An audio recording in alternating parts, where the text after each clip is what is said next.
बिस्मिल्लाहिर्रहमानिर्रहीम। MDCAT syllabus series अब next आते हैं बायोलॉजी सेकंड ईयर। ये बायोलॉजी सेकंड ईयर के कुछ चैप्टर्स अरेंजमेंट वाइज सिलेबस में और बुक में डिफरेंट है, लेकिन आपने उनसे कंफ्यूज नहीं होना। सेकंड ईयर बायोलॉजी का फर्स्ट चैप्टर है रिस्पायरेशन, और ये चैप्टर आपको सिलेबस में मिलेगा 13 रिस्पायरेशन चैप्टर। यहाँ पे गिवन है ह्यूमन रिस्पायरेटरी सिस्टम, तो इसका मतलब आपने रिस्पायरेशन में रिस्पायरेटरी सिस्टम से रिलेटेड सारी चीजें कवर करनी है। तो ये आपने 14.6 रिस्पायरेटरी पिगमेंट्स, यहाँ तक आपने सारे टॉपिक्स करने हैं। अब 14.7 है रिस्पायरेटरी डिसऑर्डर्स, तो डिसऑर्डर्स आपने नहीं करने। यहाँ पे एक छोटा सा टॉपिक ऐड किया हुआ है, effect of smoking on the respiratory system. तो ये सबसे लास्ट टॉपिक है चैप्टर का 14.8.3। लेकिन इसके साथ प्रेफर ये है कि आप लंग कैंसर भी कर ले, ये भी साथ में आ सकता है क्योंकि इफेक्ट है स्मोकिंग का लंग्स पे। तो डिजीजेज में आपने effect of smoking on the respiratory system और इसके साथ लंग्स कैंसर, बस ये दो टॉपिक्स करने हैं। बाकी रिस्पायरेटरी सिस्टम, रिस्पायरेटरी पिगमेंट्स, ये सारे topic, exchange of gases and transport of gases, ये सारे टॉपिक्स आपने करने हैं क्योंकि ये रिस्पायरेटरी सिस्टम का एक पार्ट है। हीमोस्टेसिस, अब हीमोस्टेसिस ये चैप्टर 2025 एमडीकेट में इंक्लूड किया गया है और सिलेबस में ये इसके टॉपिक स्पेसिफिकली मेंशन नहीं है, तो इसलिए इसमें ज्यादा स्टूडेंट्स कंफ्यूज होते हैं। हीमोस्टेसिस का पहला टॉपिक है 15.1 मैकेनिज्म ऑफ हीमोस्टेसिस, तो ये बेसिक इंट्रोडक्शन है, ये टॉपिक आपने करना है। इसके बाद है ऑस्मो रेगुलेशन, तो ऑस्मो रेगुलेशन से रिलेटेड सिलेबस में कुछ नहीं है, इसलिए आप ऑस्मो जो रेगुलेशन है इसकी जो बेसिक डेफिनेशंस है, ऑस्मो रेगुलेटर्स, ऑस्मो कन्फर्मर्स, ये करें। लेकिन यहाँ से आगे 15.3 osmo regulation in animal of different environment, तो ये करने की जरूरत नहीं है। इसके बाद आपने मूव करना है एक्सक्रीशन के ऊपर, तो ये सिलेबस में मेंशन है, ये आपने करना है। अमोनिया, यूरिया, यूरिक एसिड, ये इन सारी डिटेल्स आपने करनी है। इसके बाद ह्यूमन एक्सक्रीटरी सिस्टम, ये आपका सबसे मेन टॉपिक है, ये आपने पूरा करना है। और इसके बाद किडनी डिजीजेस, तो किडनी डिजीजेस में असल में ये यूटीआई है, यूरिनरी ट्रैक्ट इन्फेक्शंस, इसमें सिर्फ नेम्स गिवन है, तो जो नेम्स गिवन है वो आपने याद कर लेने हैं। इसके बाद किडनी स्टोन, तो किडनी स्टोन आपने डिटेल्स के साथ करने हैं। 15.7 है किडनी स्टोन, ये आपने करना है। फिर इसके बाद 15.8 किडनी फेलियर, ये भी आपने करना है। फिर 15.9 डायलिसिस और इसके बाद ट्रांसप्लांटेशन, तो ये करने की जरूरत नहीं है। इसके बाद अपनी 15.11 थर्मो रेगुलेशन पर मूव करना है, और थर्मो रेगुलेशन का कंप्लीट टॉपिक आपने A to Z करना है क्योंकि ये गिवन है सिलेबस में। तो थर्मो रेगुलेशन आपने पूरा करना है, और जो एक्सक्रीशन है उसमें मैंने आपको टॉपिक्स मेंशन कर दिए कि कौन सा टॉपिक करना है और कौन सा आपने स्किप करना है। चैप्टर है सपोर्ट एंड मूवमेंट, तो इसमें आपने 16.1 ह्यूमन स्केलेटन, इसके साथ कार्टिलेज एंड बोन्स, जिनकी कंप्लीट डिटेल्स सिलेबस में भी गिवन है और आपने करनी भी है। अब यहाँ से आगे है main division of human skeleton, तो ये सिलेबस में नहीं है, ये आपके पास ऑप्शनल है। अगर आपके पास अभी टाइम ज्यादा है तो आप अभी से कर ले, फिर बाद में जब टाइम कम बचेगा तो फिर इसको बार बार रिवीजन करने की जरूरत नहीं होगी आपको।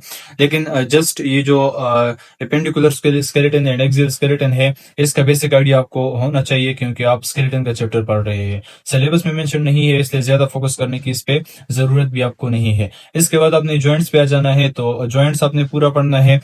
16.2 डिसऑर्डर्स ऑफ स्केलेटन, तो डिसऑर्डर्स ऑफ स्केलेटन में एक स्पेसिफाइड है आर्थराइटिस, तो आपने भी जस्ट आर्थराइटिस करने हैं, सारे डिसऑर्डर्स करने की जरूरत नहीं है। इसके बाद आपने ये जॉइंट इंजरीज, ये सारी चीजें स्किप करनी है, सीधा आपने मूव करना है मसल्स के ऊपर। मसल्स का टॉपिक 16.3 ये आपने पूरा पढ़ना है।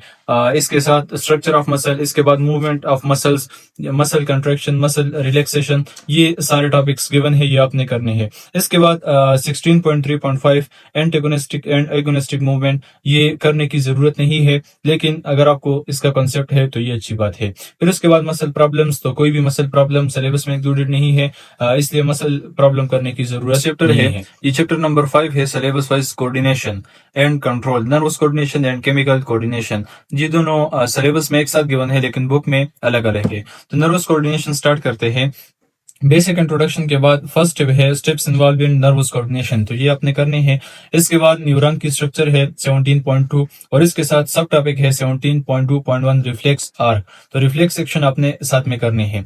यहाँ से आपने एक छोटा सा टॉपिक अगर आप गौर कर ले, सिलेबस में गिवन है types of reflexes. Types of reflexes जो है ये आपको मिलेंगे 19.2.1 रिफ्लेक्सेस। इसके बाद है दी पेटिलर रिफ्लेक्स, नी जर्क, तो आपने ये करना है बिहेवियर वाले चैप्टर से। बिहेवियर चैप्टर इंक्लूडेड नहीं है सिलेबस में, लेकिन टाइप्स ऑफ रिफ्लेक्सेस ये आप वहां से कर सकते हैं।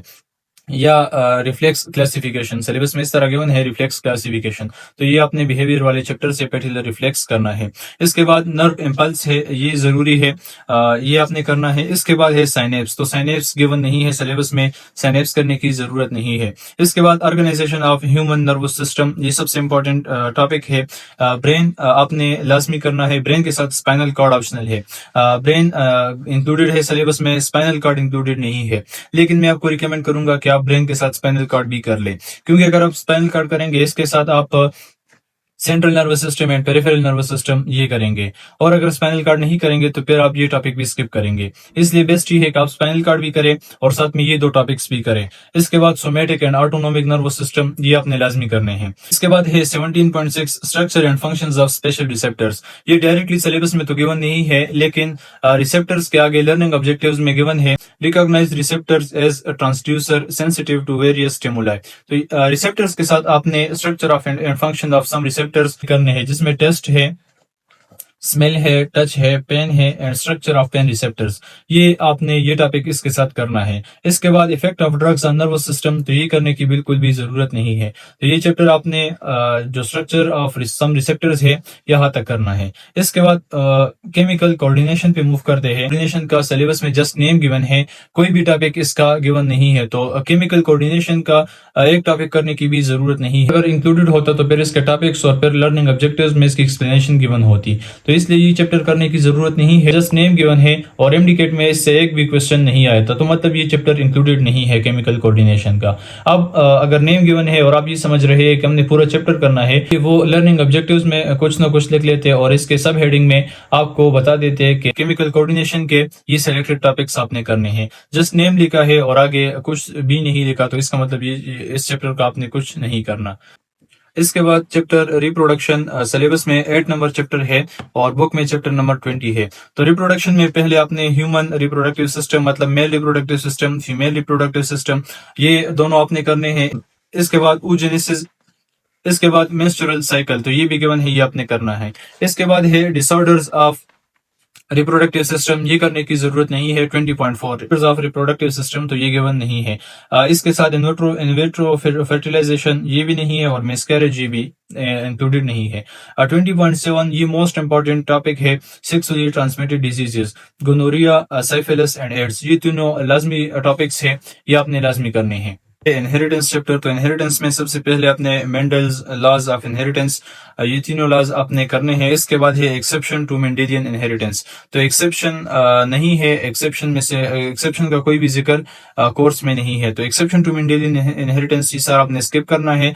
इसमें ये ब्लड ग्रुप सिस्टम है, अगर आप करना चाहते हैं तो आप कर ले, अदरवाइज ये सिलेबस में मेंशन नहीं है, ये भी मैं आपको कहूंगा कि आप स्किप कर ले। इसके बाद जीन इंटरेक्शन है, तो ये नहीं है। हाँ, अलबत्ता अगर आपने ब्लड ग्रुप किया है तो फिर जीन इंटरेक्शन में आप बॉम्बे फेनोटाइप ये साथ में कर ले, लेकिन अगर आपने प्रीवियस 100 टॉपिक भी स्किप किया है तो फिर इसकी करने की कोई जरूरत नहीं है।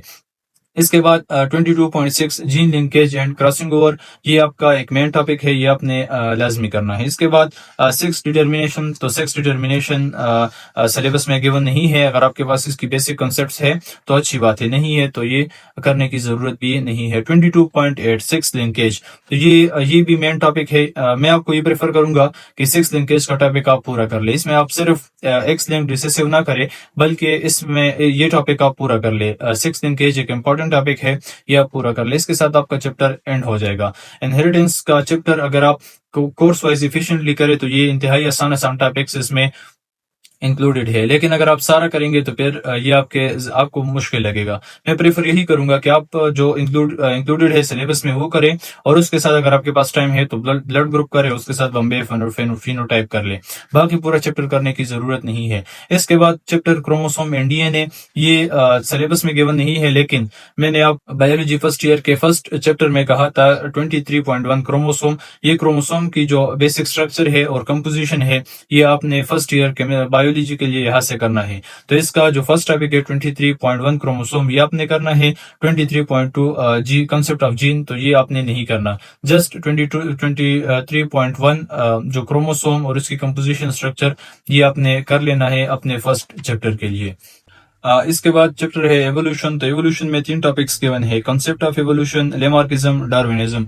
तो करने भी आपने सिर्फ 3 टॉपिक है। 24.4 डार्विनिज्म, ये 3 टॉपिक्स आपने करने हैं, जो फर्स्ट 3 टॉपिक्स है। Evolution of the concept of evolution 24.1 ये आपने करना है। इसके बाद ये evolution of eukaryotes from prokaryotes, तो ये छोटा सा टॉपिक है, बीच में आप कर ले। इसके बाद लेमार्किज्म है, ये करना है अपने, और डार्विनिज्म है 24.4। यहाँ से आगे 24.5 न्यू डार्विनिज्म है, ये करने की आपको जरूरत नहीं है, यहाँ से आगे चैप्टर इंक्लूडेड नहीं है।